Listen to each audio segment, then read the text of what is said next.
Venice, city on the water. A place of beauty and romance that attracts millions of visitors every year. Just a few steps from the well-trodden tourist routes, there's a very different Venice, one populated by fascinating creatures.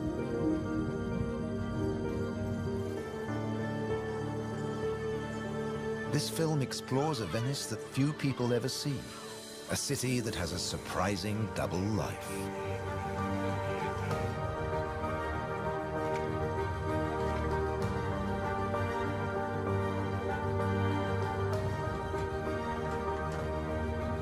There are secret places and wild creatures in this watery world that most outsiders never discover. In the skies above, on the beaches, and in the canals are the true Venetians that live in every hidden corner of the city and the lagoon. Wild Venice is their home.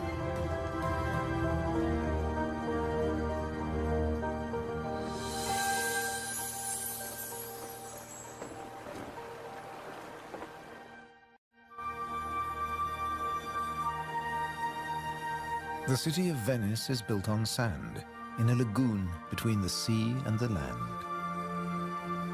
First formed from river sediments, man has since created an ecosystem as fragile as Murano glass. Covering 550 square kilometers, it's one of the largest wetlands in the Mediterranean. Flamingos arrived at these Venetian waters quite recently. They crisscross the Mediterranean from North Africa to France's Camargue, to Sardinia, Tuscany, and now Venice.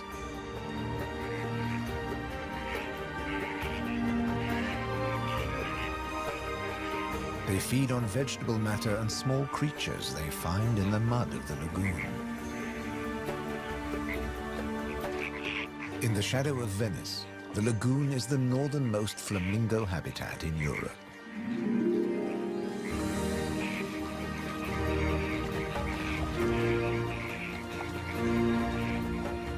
They're here now, but in a few weeks, many will move off again to find richer pickings.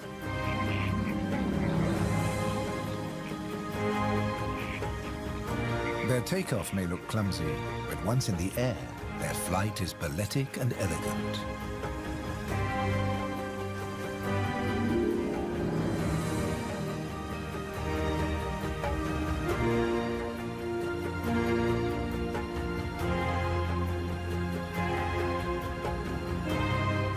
And before too long, they'll return to the safety of this lagoon, tucked between the sea, the city, and the Alps. The distant peaks helped form the lagoon. The mountain streams washed their rocky sediment towards the sea to make this habitat.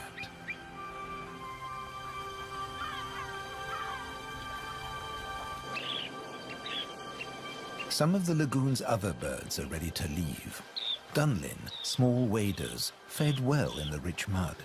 They rest on the wooden piles that support the whole of Venice.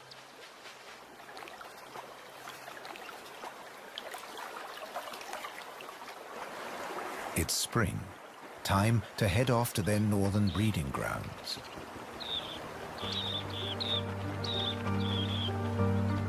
But the cormorants won't be lonely this summer.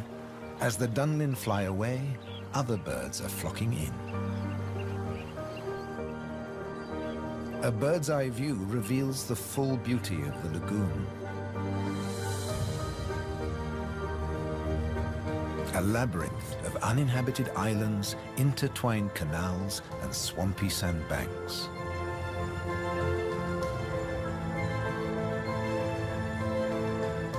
These marshy wetlands are known as the Barene. To survive here, plants need to like salt water and flooding. Natural arteries called gabi meander through the brackish gardens, keeping the lagoon alive. The same waters flow through the city. The curving streams between the islands became the magical canals of Venice.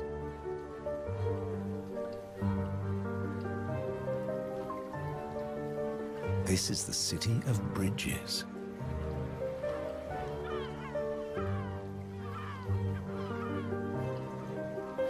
Visitors are mesmerized by the romance of the canals and the ancient architecture, and often miss the smaller, wilder sights around them.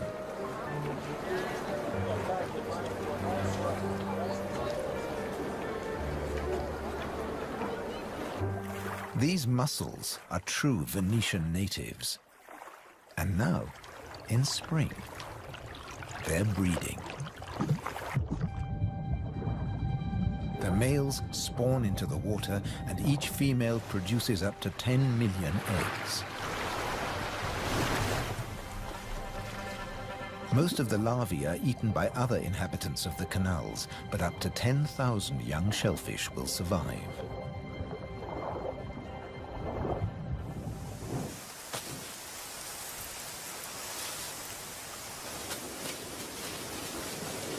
Just beyond the city, colonies of birds are breeding too. But a hazard of urban nesting is constant disturbance.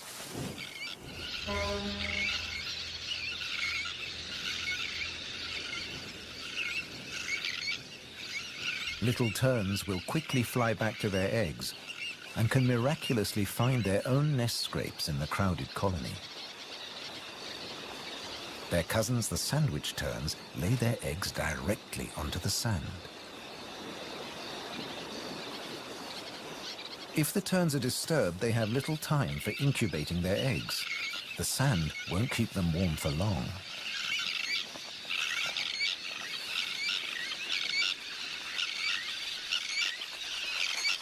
And left out in the open, they could be an easy target for predators.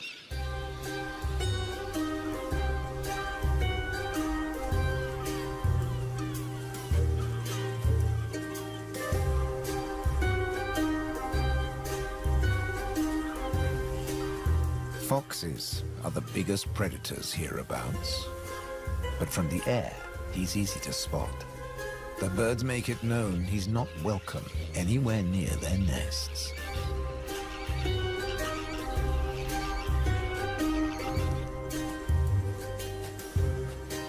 Foxes would rather not get their feet wet. Hunting in these swampy areas is a frustrating business.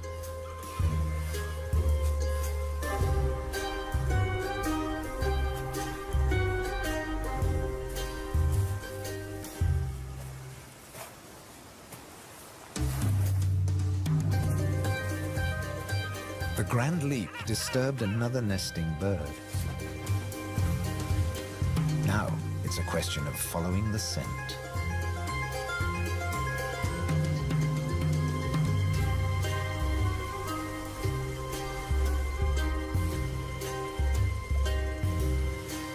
A welcome snack.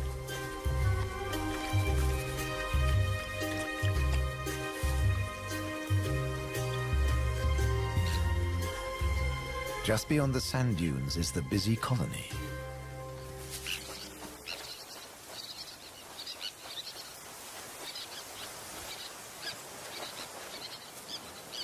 In this mixed neighborhood, a pied avocet is brooding next to the sandwich terns.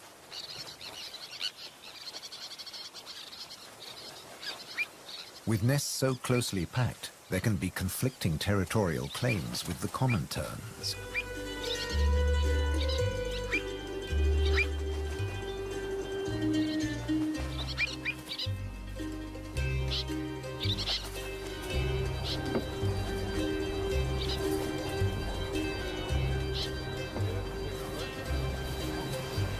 But the avocet stands his ground.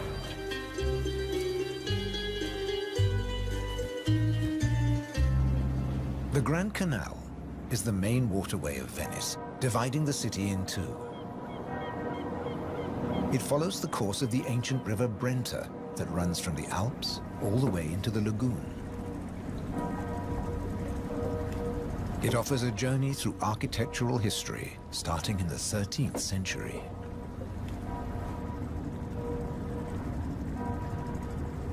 The banks of the Grand Canal have other surprises to offer, like Palazzo Malipiero's Rose Garden.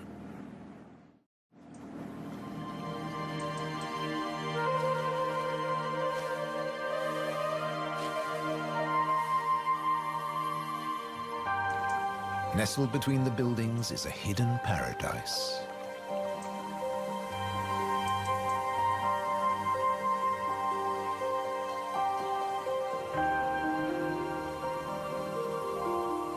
Now owned by a modern-day countess, it has been restored to its full glory, and no detail has been left to chance.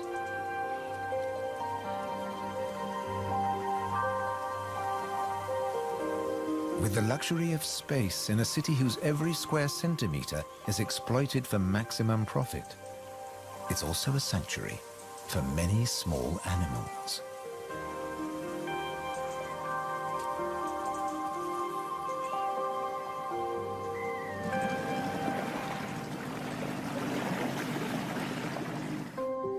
Every day, more than 50,000 tourists visit Venice. When the sun begins to set, the city's waterways empty. Venice belongs to the wild Venetians.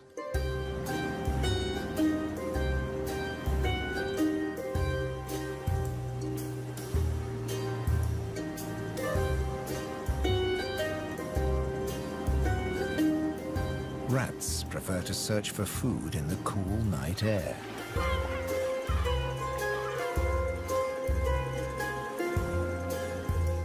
But they're not alone.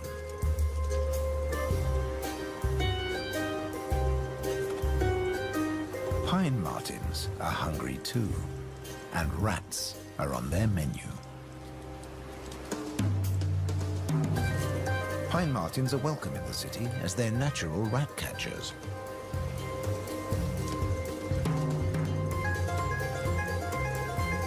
Agile with a keen sense of smell, they can find and follow any rat.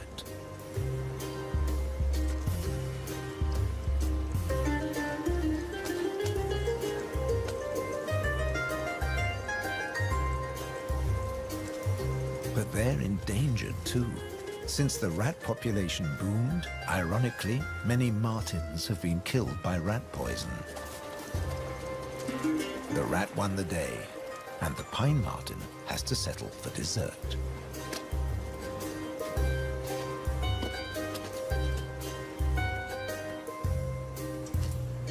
Not such a sacrifice, as pine martens are omnivores.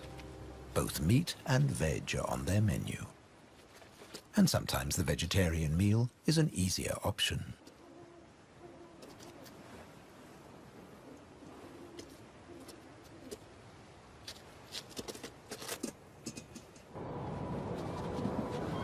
As the rat prepares to sleep, the city of Venice is beginning to wake up.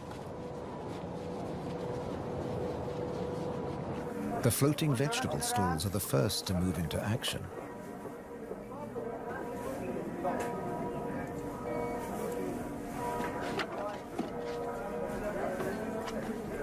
Soon these silent waterways will become busy highways again.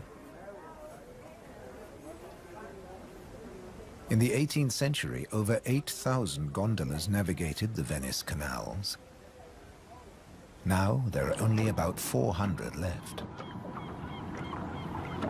Life in Venice may be moving with the times. But one thing never changes. It dictates the daily rhythms of the city and the lagoon. Twice a day, the tide rises and falls as seawater washes in and out of the lagoon.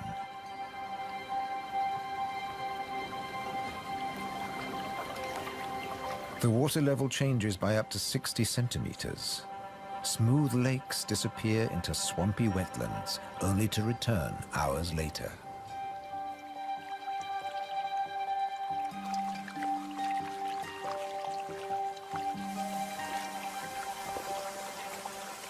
Retreating water levels reveal a surprise. Strange islands that look like complicated water mazes.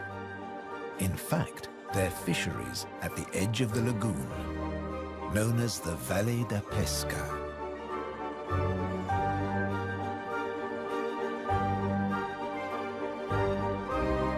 They'd been worked by the same families for generations, using a simple but ingenious method.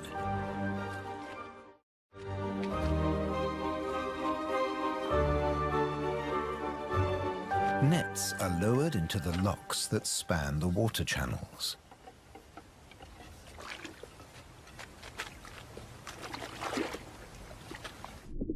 In the springtime, the locks bar the way to the young fish that stream into the lagoon to feed. The fishermen raise the nets and catch the small swarming fish in their thousands.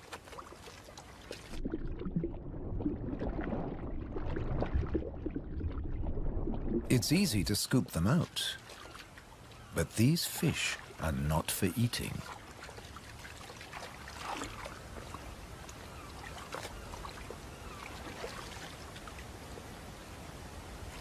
The fishermen place them on the other side of the bars and so trap them in the channels. Here, the spring fish are held under perfect conditions until they grow big enough to harvest.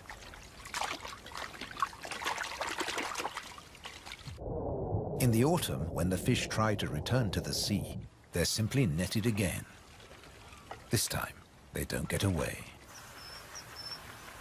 Kingfishers have a more dramatic technique.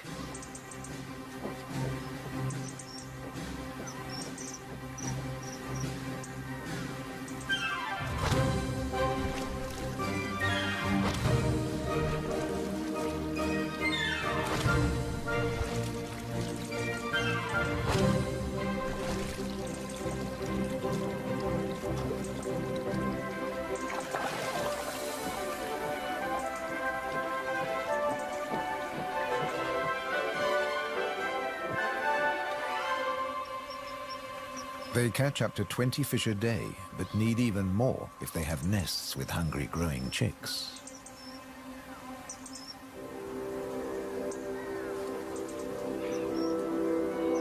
It takes enormous skill, but also violence. A sharp blow to the head stuns the fish. And when it stops wiggling, the kingfisher can turn it round without fear of it escaping.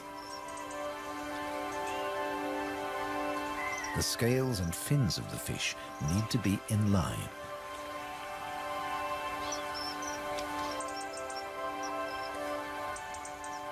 Now it's ready to swallow.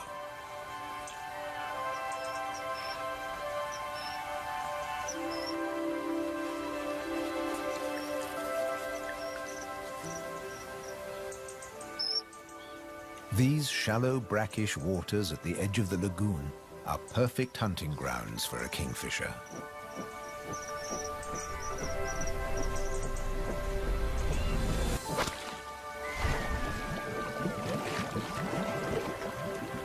But not every dive is successful. They'll snatch the odd insect in the air, but 95% of the kingfisher's catch must be made underwater. The cormorant has an easier life, as does the little egret. And some don't even get their feathers wet while hunting.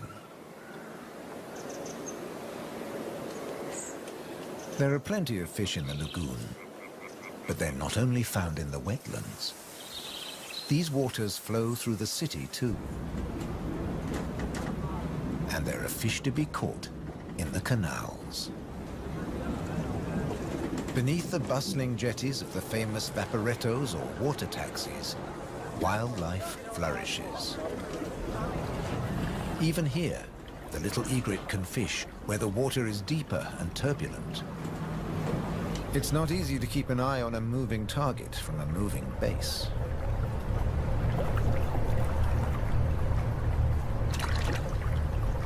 But persistence and patience pay off.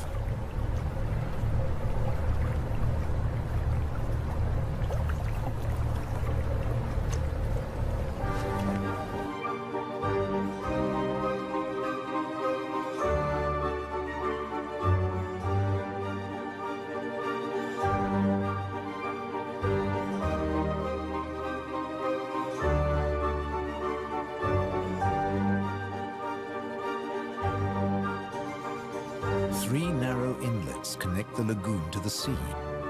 They're known as bocche, the Italian word for mouth. In spring, the fish travel into the lagoon because it's shallow, warm, and full of food. And in the autumn, they travel back out to the Adriatic Sea. The lagoon's fishermen understand the rhythms of the sea. But there was one phenomenon that remained a mystery for many years. When they cast their nets into the rich fishing grounds, they were torn to shreds. The fishermen believed that water spirits were grabbing their nets and named the area the Tenue, or Hold Fast.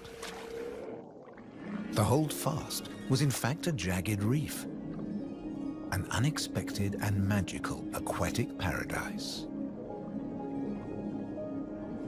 These unique natural rock formations are similar to coral reefs.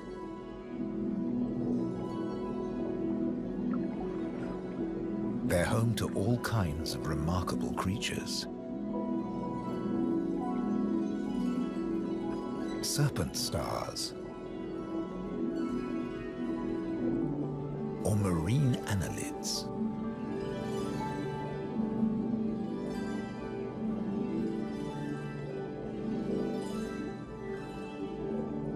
This precious area is now protected. Fishing is forbidden, diving strictly regulated.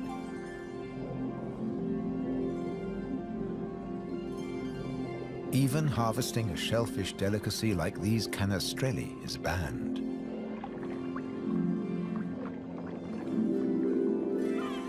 The city of Venice is lucky to have rich fishing grounds on its doorstep. The catch is seasonal, and in spring, the fish are small.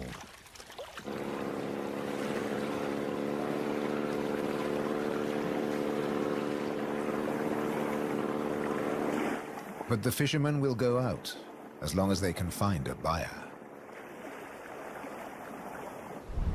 Only the weather can hold them back.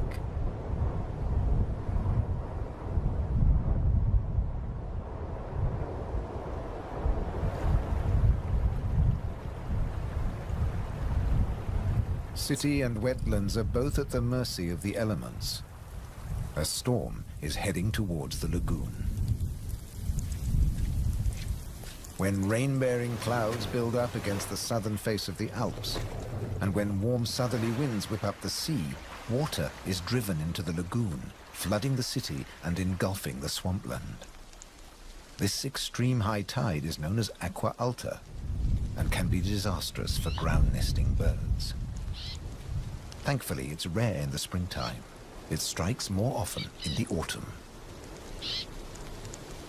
Storms can vanish as fast as they arrive, and the limpid sunlight that Venice is so famous for bathes the city again. In early summer, Venice teems with tourists. The Bridge of Sighs is a popular attraction, but few visitors realize that real Venetian life is happening just a short distance away. In the Giardini, a spacious and peaceful city park, there are some surprising residents.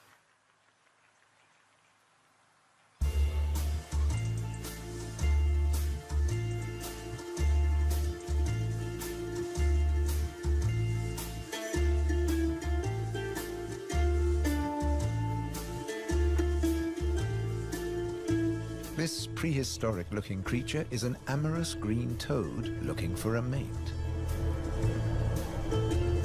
After all, this is the city of romance. But for a toad, finding a partner in a city isn't always easy. Even a quiet park is full of danger and disruption.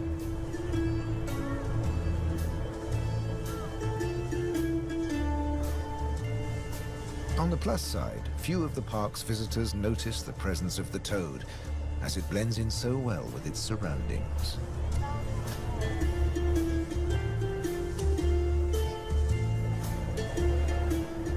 Another of the city's visitors is far more conspicuous. A stark contrast to the ancient buildings it comes to celebrate.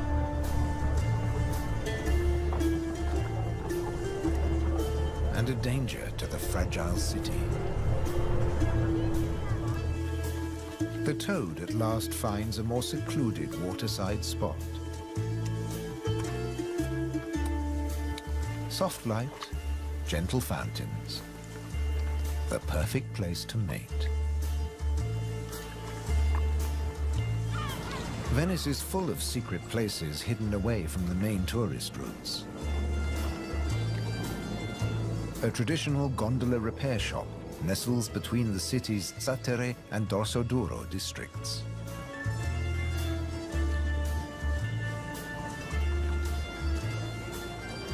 Craftsmen repair the boats in the peace of the backwaters. The tranquility also attracts some exotic-looking animals.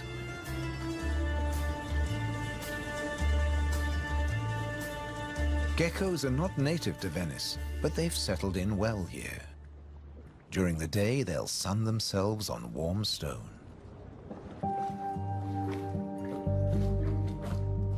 They're waiting for nightfall, when the insects they eat will emerge. And in the golden light, birds that hunt geckos settle in for the night. Terns fly back to the safety of the colony, and others enjoy a final bath. Evening always brings a measure of peace to the city. The Grand Canal is now very quiet, a perfect time for the gecko.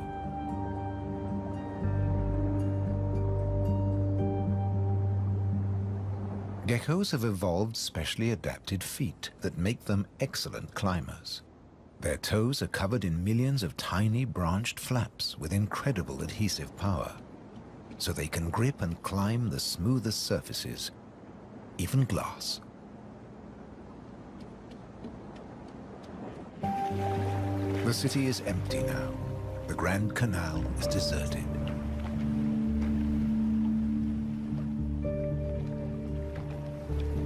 The evening's activity has passed to Venice's bars and restaurants.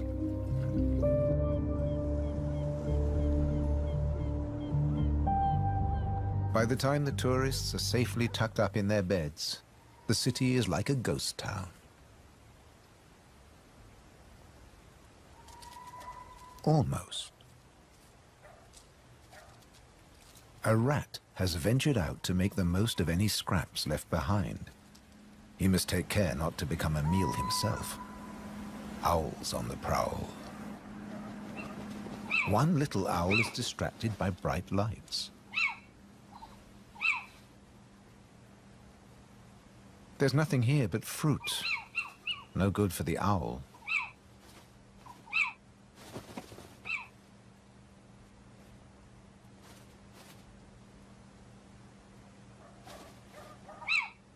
This house call hasn't paid off. Time to make a swift exit. The lucky rat will make it home tonight.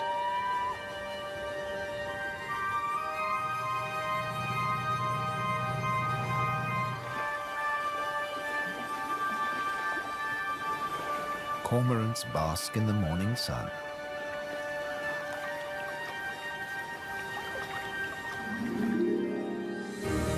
The terns start fishing early. The colony is now a hive of activity.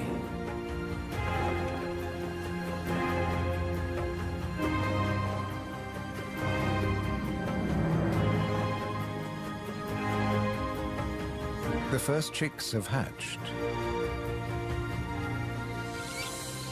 Exhausted from the effort of breaking out of the egg.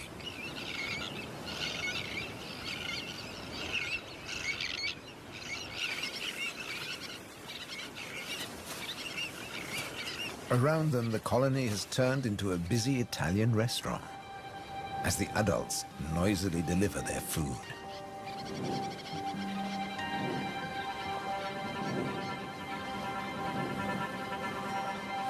The chicks blend in well with the sand. Their cries for food are a new and insistent sound on the beach.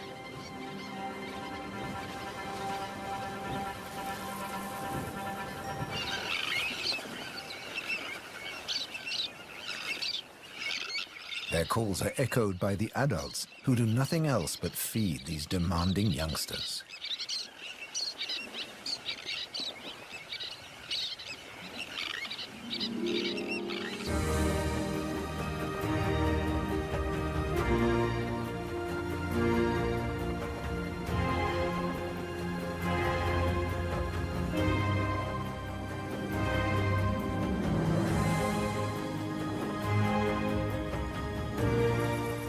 It's hot and humid, and the lagoon is at its most beautiful.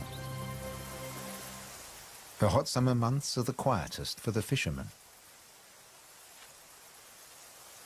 They take advantage of this time to mend their nets.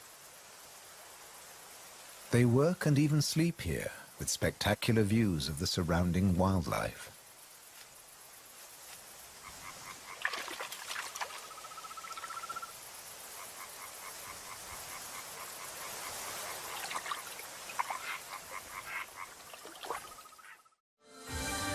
About 8% of the lagoon's surface consists of islands.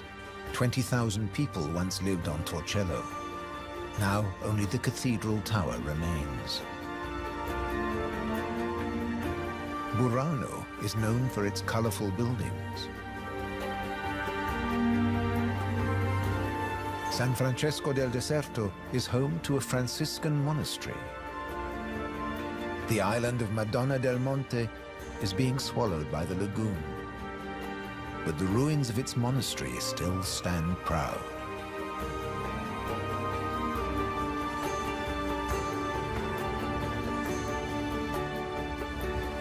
Enchanted places like this are an ideal refuge for wild animals.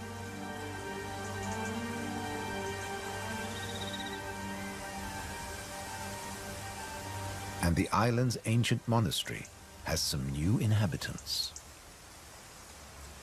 The ruins are the perfect place for kestrels to nest.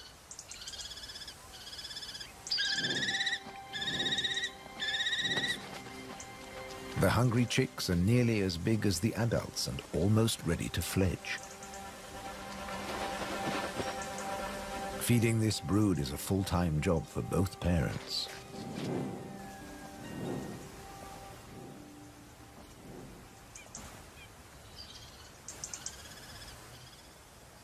Finally, curiosity gets the better of the young birds and they start to emerge from their hiding place.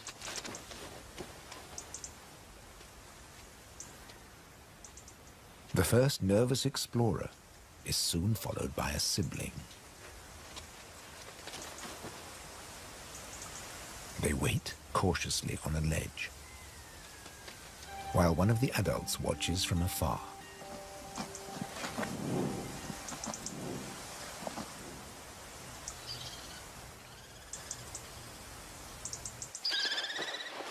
Their mother returns with food, and the young kestrels jostle to get to the front of the queue.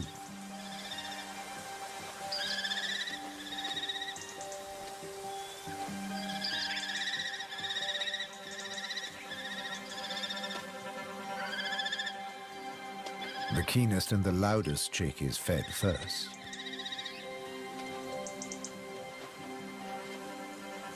Soon the food parcels will stop. It's almost time for the young to leave the nest and fend for themselves.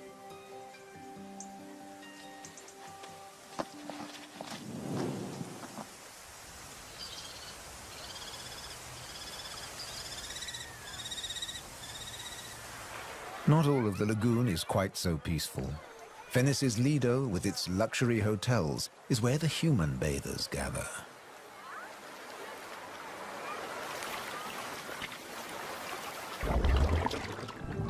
But even here, you can find wild beauty and tranquility.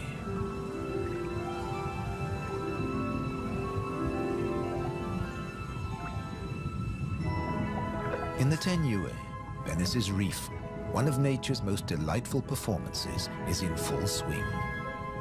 The squid's mating dance.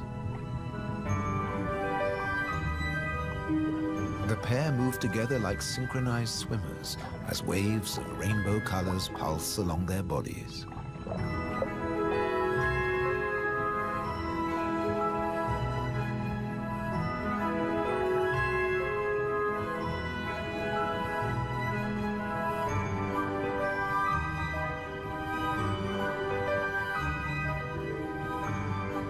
It's like an underwater version of the Venice Carnival,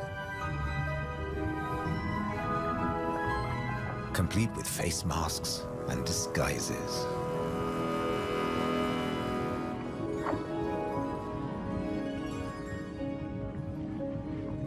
Decorator crabs change their shape by attaching sponges and algae to their bodies.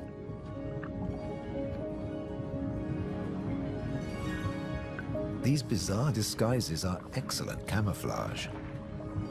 The crabs creep past their neighbors and predators like living rocks from the seabed.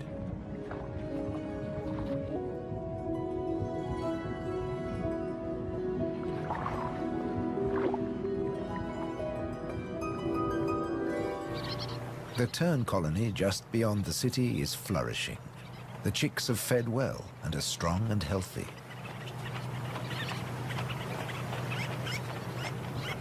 The young birds are gathered in a creche, with 1 or 2 adults looking after them all.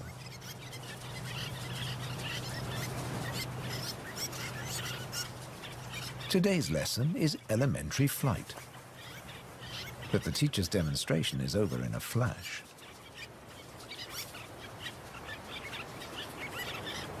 The young birds flap their wings to exercise their growing flight muscles, but they're not ready to take to the air yet.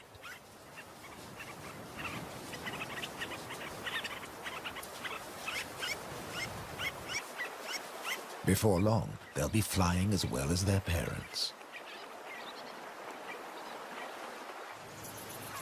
The young kestrels are also preparing for takeoff.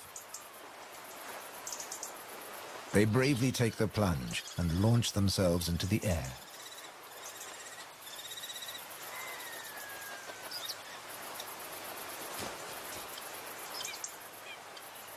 Dropping from a height makes their first flights easier. Once in the air, they're in their element and can glide and flap back to safety.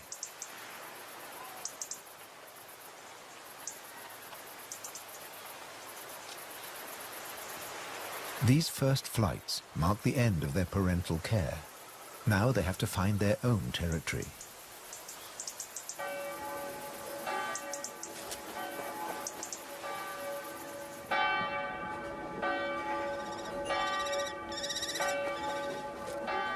One of the kestrels has made its way to the nearby island of Burano. It's unlike the remote nest site, but it still has everything the kestrel needs. Just like the ruins, the brightly colored walls offer protection. These birds are welcome visitors, and the people here seem happy to have a kestrel watching over them.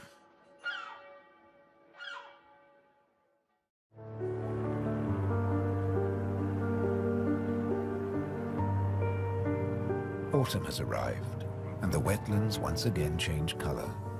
A plant called glasswort is responsible for this blush of pink. It flourishes in the swampy salt marshes.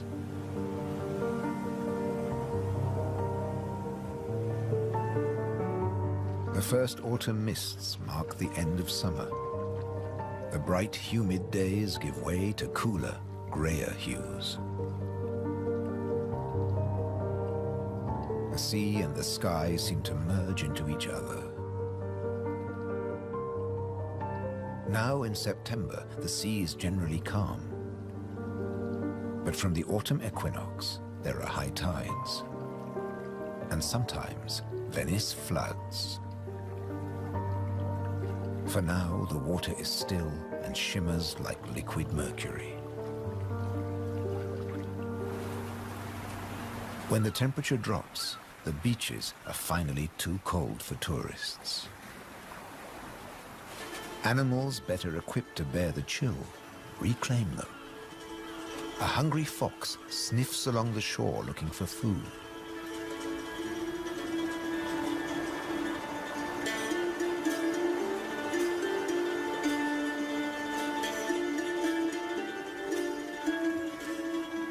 The fox has an excellent sense of smell and can see well in the twilight. It has picked up a strange scent. Something smells good to eat. But quite where this food is hidden is a mystery.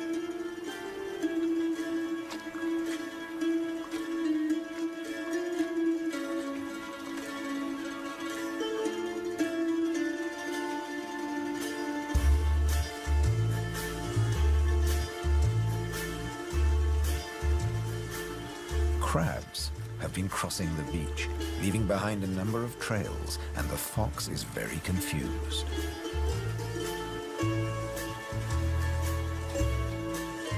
Finally, it follows its nose and comes face to face with a crab.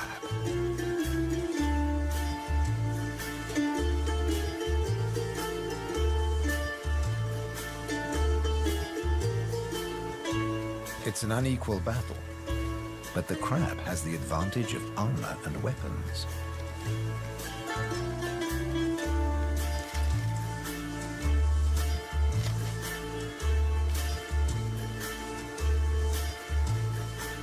This meal is more trouble than it's worth.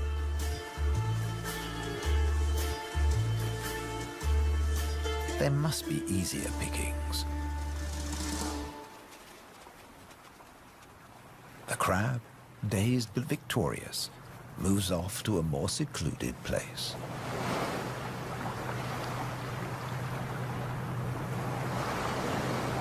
More crabs congregate on the shoreline looking out to sea. But just across the water, the residents of Venice are having a less comfortable time. The waters of the lagoon are creeping into the city.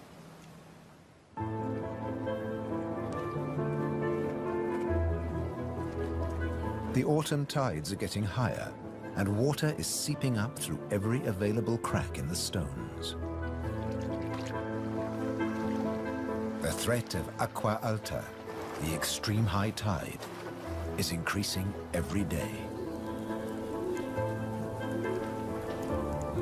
A combination of rising tides and the Scirocco winds cause this extreme event, and the rain just adds to it. Much of the city is only just above sea level, so there's very little to stop the floodwaters. This may look like a swimming pool, but it is in fact St. Mark's Square. Fortunately, this only lasts a few hours. Soft winter fog wraps the landscape like a blanket and brings the year to a close for Venice and its beautiful lagoon. The visitors have marveled at its sights, but many have missed the most fascinating wonders of all, the wild side of Venice. The city is empty now, but visiting season for the lagoon never ends. As one creature leaves, another takes its place.